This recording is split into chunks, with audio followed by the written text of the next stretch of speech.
Does what you call a thing matter? In this novel, I would say the answer is an emphatic yes, because Zhu Tianwen's Notes of a Desolate Man deals with the relationship between language and power. This is the second of 3 video lectures about Notes of a Desolate Man. I recommend that you also check out another brief video lecture that I made introducing Zhu Tianwen's life and works.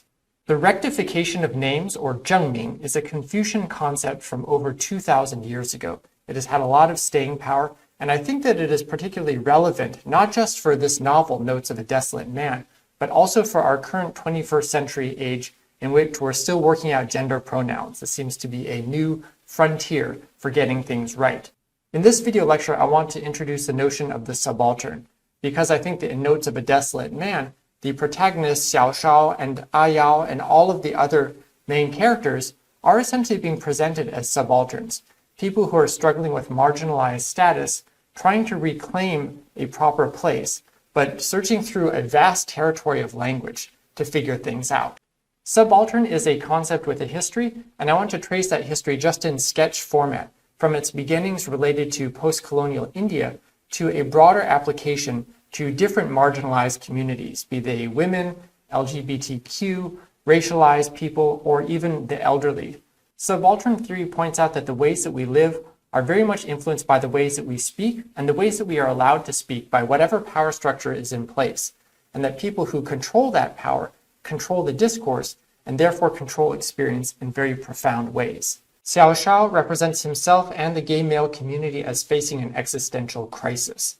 And this is a crisis that he tries to come to terms with through this exploration, through all of these different sites of resistance, including the body and language. Xiao Shao represents Yao as mating indiscriminately, so there's a sense of profusion on the bodily side.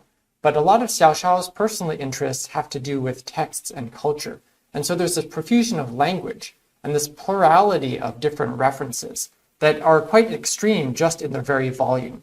So in this video lecture, I want to focus in on the imperative to get names and reality to match. The Confucian concept of the rectification of names has 2 sides to it. One is that the names must match reality, this objective external reality. But there's also a flip side. If you are a son, you must act like a son. If you are a wife, you must act like a wife. And so you must behave in relation to the given societal role that has been assigned to you. And the Analects present Confucius as foreseeing great peril in getting the names wrong. So this is peril not just for the individual or for the family, but even for the nation. We need to get the names right at the base level in order for the whole state to survive. So this is really an existential consideration. In the 21st century, we are undergoing a new rectification of names in the area of gendered pronouns. The revolutionary ideas here are twofold. One is that gender identities are multiple, and a second is that the individual should be the one who decides how they are referred to in terms of gendered pronouns. It should not be something that society imposes on the individual, but that the individual decides and that society accepts.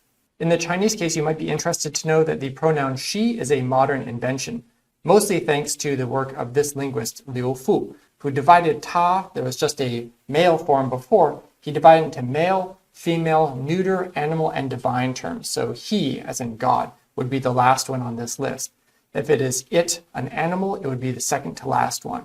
So one of the modern imperatives that we see at work here in this division is that it is not enough just to have a single pronoun that's one size fits all. Now we want to divide it. We want to be more precise, more accurate. We want to rectify the names of genders. Right near the beginning of Notes of a Desolate Man, Xiao Shao summarizes this discussion between him and Yao and other members of the community. Should we be calling ourselves gay or queer or something else? And semantics here is presented as not being a minor issue, but a fundamental issue, and one related to power politics.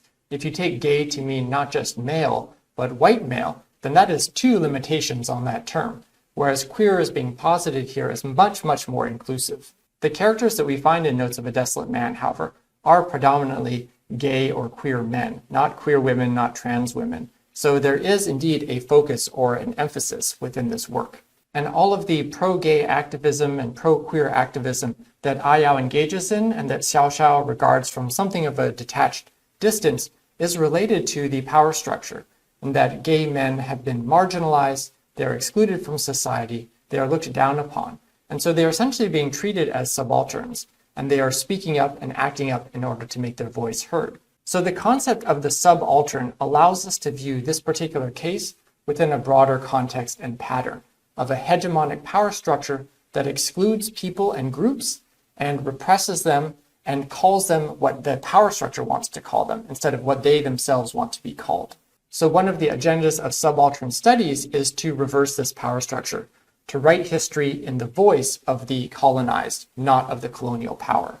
In Notes of a Desolate Man, we could identify a couple of obvious agendas. One is to show the plight of homosexuals or gay men in late 20th century Taiwan, but I think there's also a broader agenda, and one that is a little bit more theoretical or abstract, which is to use a socially marginalized figure to make observations about human nature and human culture. And there's some explicit references to this about using my own body to make a comment about the human race. Subaltern studies was developed by scholars of post-colonial India who observed that the way that Indian history was being written by European scholars in particular was as a subset of British history. So Indian history is subordinate to British history. And that was, of course, unacceptable. So they wanted Indian history to be represented on its own terms, in its own voice, by its own people. So in reclaiming Indian subjectivity, they are subjects of themselves. They are not subjects of the British Empire anymore. So you could say this is a movement of reclamation and redress. Scholars such as Gayatri Spivak have applied the notion of the subaltern to women and other marginalized groups. In her famous essay, Can the Subaltern Speak?, she focuses on an Indian case, but one dealing specifically with women. Women who are widows and burn themselves on the funeral pyre of their husbands. They cannot speak, but they were being represented by British colonial powers in a purely negative light. So what is the possibility for a subaltern like a self-immolating widow to speak for herself? You can see immediately how begging a question like that has implications for many marginalized communities. The key here is that the repression is not carried out through physical violence, but through violence of language. So you can never speak for yourself, whether it's as an individual, as a group, as a nation, except in the terms imposed by the colonizing force. And so we might ask with this novel, well, what type of language is Xiao Shao using? Notes of a Desolate Man presents gay men as being subalterns around the world, that they live in a heteronormative society that denies them the appellation normal. They are considered perverse or abnormal, and therefore they cannot define themselves. They are always in this reactive state.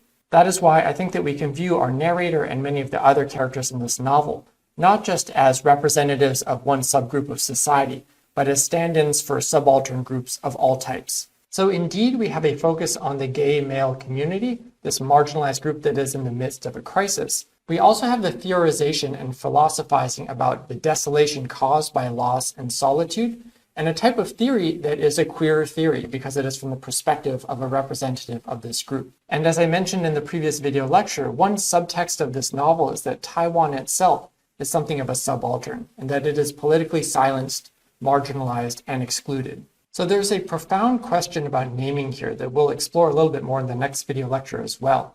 About naming is really important, and the body eventually dies, and you may only have the name and whatever language is left over to represent you in perpetuity. So a name is called here an internal signifier, something that means something else. But he talks about himself and his childhood friend Ah Yao as being doomed to be people without names. And so if you are nameless, right, if you're like a fish in a fishbowl, if you're trapped by your namelessness, how should you articulate your selfhood? I think we could redirect this question specifically towards the narrator, Xiao Shao, and ask, well, what are his truth-seeking devices? How does he find his own truth? And where does he find it? And I would give a preliminary answer that characters like Xiao Shao are struggling to define themselves on two sites primarily. One is on the side of the physical body, but another is this broader body, a corpus of culture. And we'll be looking at that in more detail in the next video lecture.